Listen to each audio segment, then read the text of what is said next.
بسم الله الرحمن الرحيم أن طهر بيتي للطائفين والعاكفين والركع السجود. محترم ناظرین او اوریدونکو، دا رمضان المبارک میاش تاسو ټول ته معلومه ده چې ډېر د فضیلتونو میاشت ده.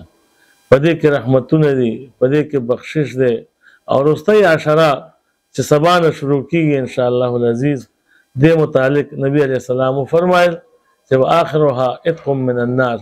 دې کې دا لس ورځې چې کومې دي د دوزخ نه د ازادۍ دي. په دې کې چې انسان څومره د الله پاک عبادت کوي، هغه نه بخښنه غواړي.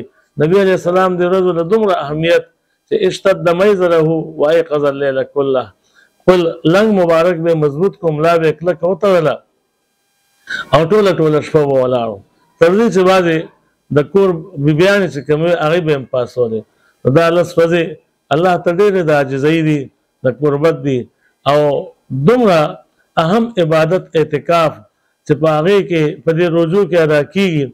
د هغې دپاره الله جل مجده دو پیغمبرانو ته وینا کوي چې طهر بیتی للطائفین.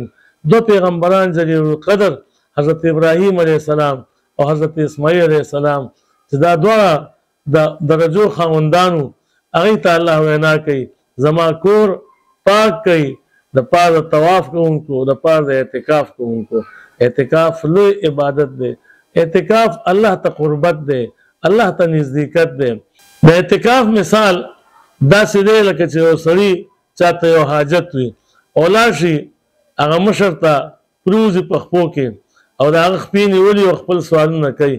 دا مثال دی بنده چې جومات کې پروزي، جومات د خدای کور دی او خدای قربه دی او دی مېلمه شي او دی ورته لاړ شي، الله ته زاري کوي چې مولا ته به ما بخې. چنانچې اعتکاف کولو والا کس چې کوم دی د هغه مرادونه ټول حاصلیږي او د هغه دعاګانې قبلیږي. همدغه وجه ده چې اعتکاف لوړ عبادت دی لوی، نو الله پاک د نبی علیه السلام په خوله باندې د اعتکاف دپاره دومره لوی ثواب بیان کړ چې الله پاک دله د دو حجو او د دو عمرو قبول شو ثواب ورکوي.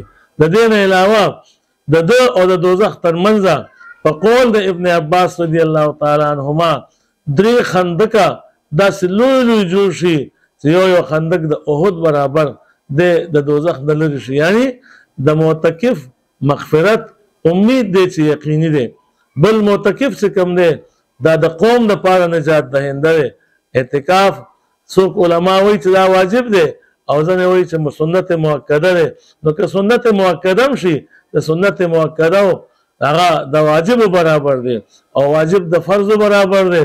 نو چې څوک اعتکاف کوي د قوم سره نیکي کوي، د ټول قوم دپاره دی نجات دهنده دی. دا داسې عبادت دی چې وکړو یو کس خو ثواب یې ټول کلي ته او ټول محلې ته ملاویږي. نو دې وجه نه پکار دا ده چې اعتکاف مونږ وکړو او الله جل مجده وفرمایل چې طهر بیتی للطائفین، زما تاسو دواړه زما کور پاک کوي د پاره طواف کوونکو او د اعتکاف کوونکو. او بل اعتکاف د جومات تعمیر دی، د جومات تعمیر دی. او الله څه فرمایي انما یعمر مساجد الله من آمن بالله والیوم الاخر.